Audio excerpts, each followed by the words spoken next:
News Blast. Old school calendar posibleng ibalik sa 2025 ayon sa Malacanang. Si Creslin Catarong magbabalita. Upang maiwasan ang palaging pagkakansela ng face-to-face classes dahil sa matinding init, ay suportado ng Malacanang na ibalik ang dating school calendar na Hunyo hanggang Marso.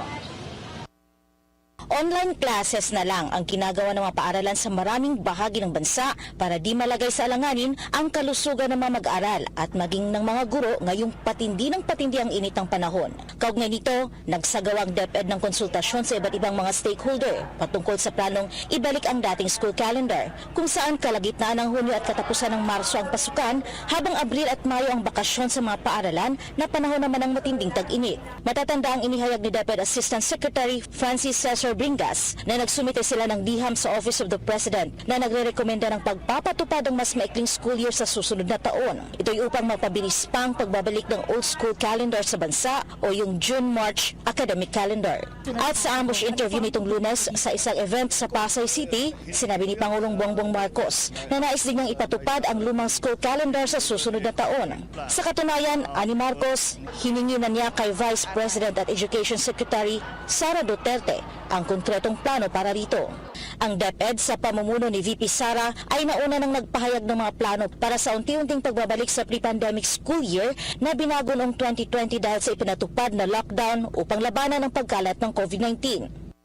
Number one, ito ay resulta ng mga konsultasyon na natin. Collective decision na ito based on our consultations, yung reversion ng ating school calendar. At pangalawa, hindi natin pwede compromise ang pahinga ng ating mga teachers and ng ating mga learners dahil hindi natin pwede idire-diretso ang mga klase dahil kailangan ng pahinga, hindi lang ng teacher, kundi ng mga mag-aaral.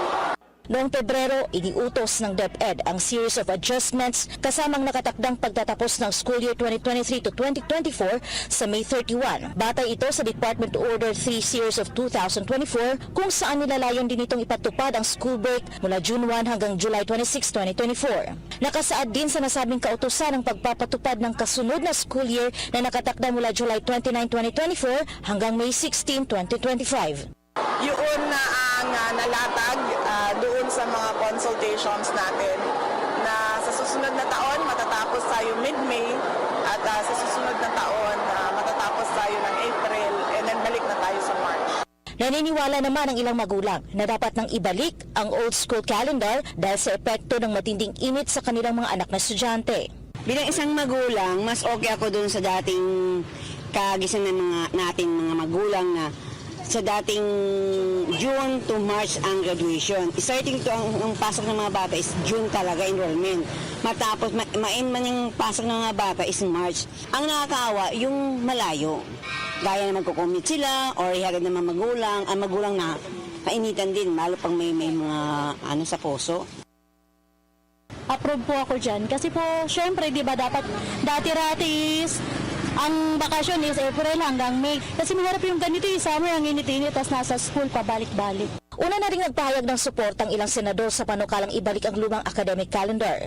Inihayag ni Senator Ramon Bong Revilla Jr. ang kanyang suporta sa pakiusap ng mga mag-aaral, magulang, guro at iba pang school personnel para ibalik ang old academic calendar na Hunyo hanggang Marso sa darating na pagbubukas ng eskwela. Ang dahilan ay bunsod pa rin ng sobrang init ng panahon na siya namang nagdudulot ng panganib sa kalusugan. Nagpahayag din ng suporta si Senador Bongo sa hakbang ng DepEd. Bilang chairman ng Senate Committee on Health, sinabi ni Go na dapat tiyakin na maayos ang kalusugan at kalagayan ng mga mag-aaral. Ako po ay masaya. Gradually, ibabalik na po ng DepEd ang school calendar sa dating original school calendar na nakagawian natin. Hindi ko nga maintindihan kung bakit ito napunta sa ibang buwan ang bakasyon ng mga bata na tama naman po sana yon yung original, no? Dahil dapat po naayon po ito sa panahon. Summer, Abril, Mayo, mainit, yun yung panahon na kailangan mo nating magpahinga. Para sa Diyos at sa Pilipinas kong mahal, Creslin Catarong, SMNI News. DZAR Sunshine Radio. Report. Serbisyo ng QCLGU pinapalawig mula 7 a.m. hanggang 5 p.m. Si Jimmy Mendoza sa detalye ng balita. Jimmy? Yes, Carla, magandang umaga sa iyo. Pinalawig ng QCLGU sa mga oras ng serbisyo ng QTCN mula alas 7 ng umaga hanggang alas 5 ng hapon dahil pinatutupad nito ang binagong schedule ng trabaho upang makatulong sa namaigsan ang pagsisikap ng trapiko sa Metro Manila. Ang pamahalang lungsod ay sumusunod sa Metro Manila Development Authority MMDA Resolution 24-08 na nag-uutos sa mga local government unit na magpatibay ng schedule ng trabaho mula alas 7 ng umaga hanggang alas 4 ng hapon.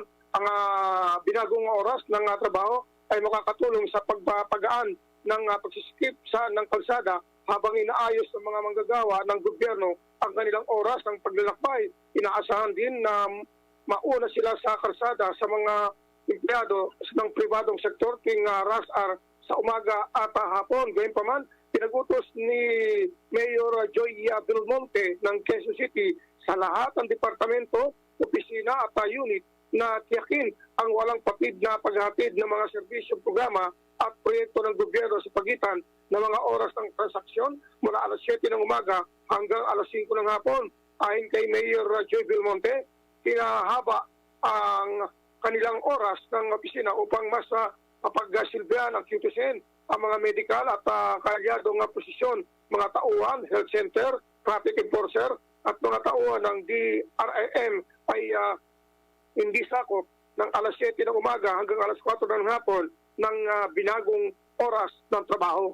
Para sa Diyos at Pilipinas kumahal, Jimmy Mendoza, kapartner mo sa balita at serbisyo. Partner News Blast. Sa ibang balita, inatasan ng Office of the Court Administrator ang lahat ng judges o hukom na bisitahin ang mga jail facility na sakop ng kanilang jurisdiksyon bago matapos itong buwan ng Mayo.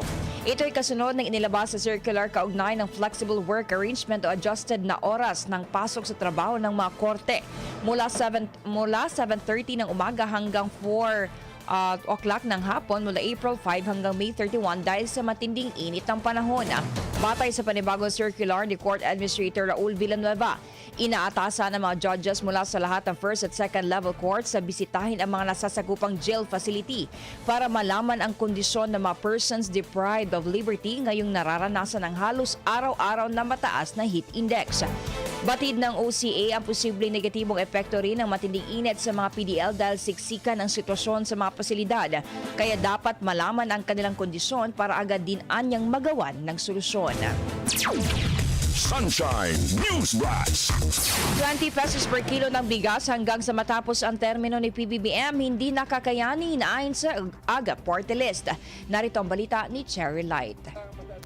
Aminado si AGA Party List Congressman Nicanor Briones na maraming dahilan kung bakit mahirap maibaba sa 20 pesos ang presyo ng kada kilo ng bigas. Ayon sa kongresista, kabilang sa mga nakikitang dahilan dito ay ang pagtaas ng production cost na nasa 18 hanggang 20 pesos. Paano nga naman daw maibebenta ng tig 20 pesos ang kada kilo ng bigas kung maging ang mga inaangkat na bigas ay aabot sa 32.40 ang presyo kada kilo. Kaya kung magpapatuloy niya ang ganitong kwentahan ng presyo ng bigas, hindi nakakayanin hanggang sa katapusan ng termino ni Marcos Jr. sa 2028 ang pagbaba sa 20 pesos kada kilo nito.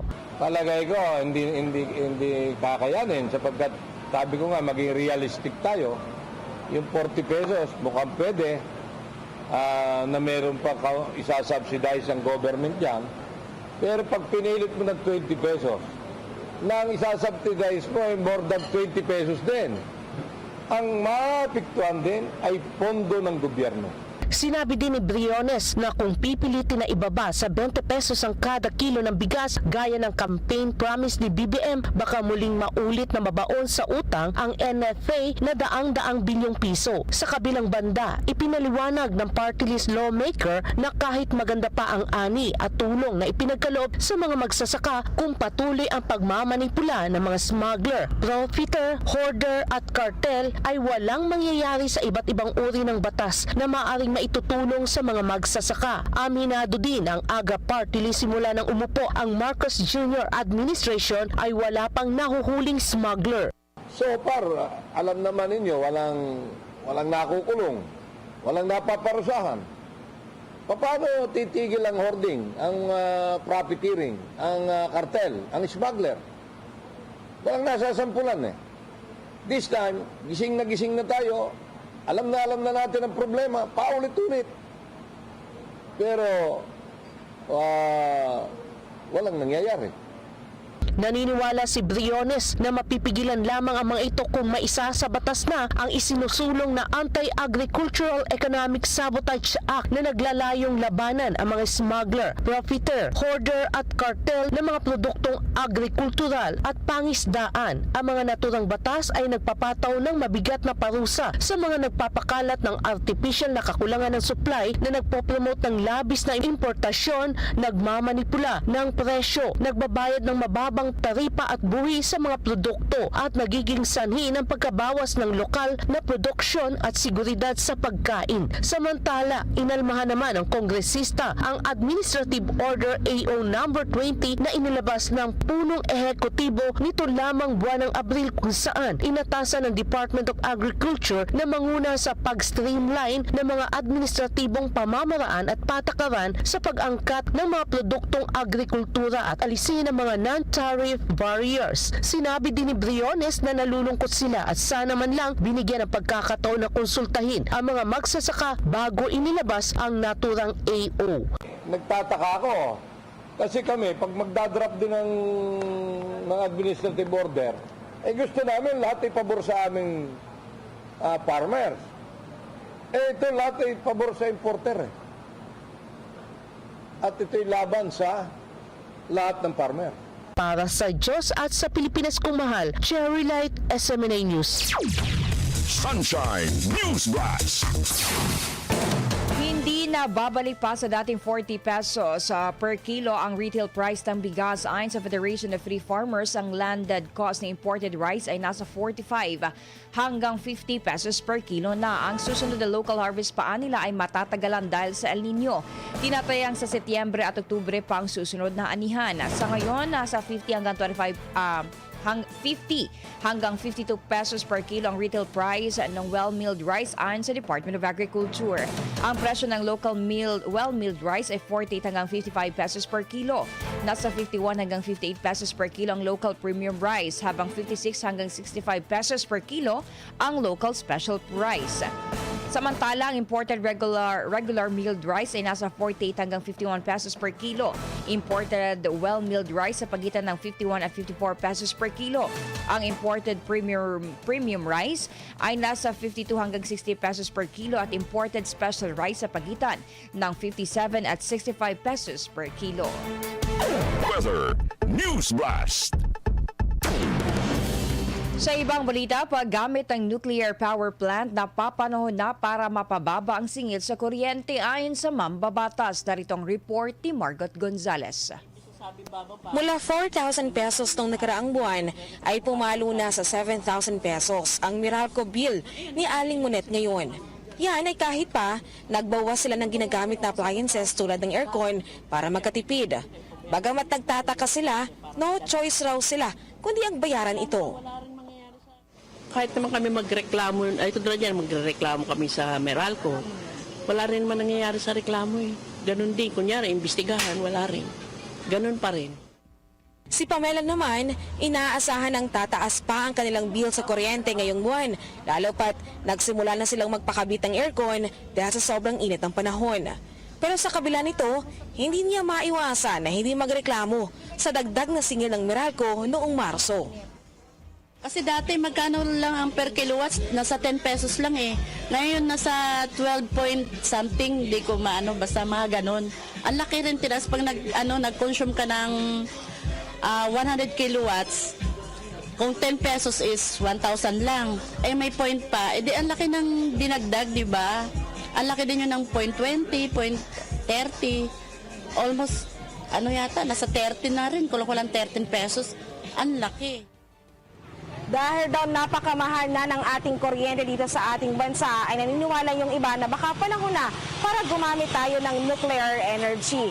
Ayon sa ilang mababatas, dapat na tayong mag-switch sa nuclear power na matagal ang nakatenga sa Bataan.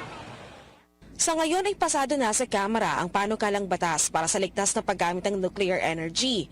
Ayon kay Pangasinan 2nd District Representative Marco Wangco, mas ligtas gamitin ang nuclear energy bilang electricity source kaysa sa coal, gas at langis. Tinutulak nitong gamitin na ng bansa ang nuclear power plant sa Bataan. Naudot lang anya ang paggamit ng bansa ng nuclear sa panahon ni Marcos Sr. dahil sa politika. Meron pong mga tao na politiko na noong panahon ni Marcos Sr.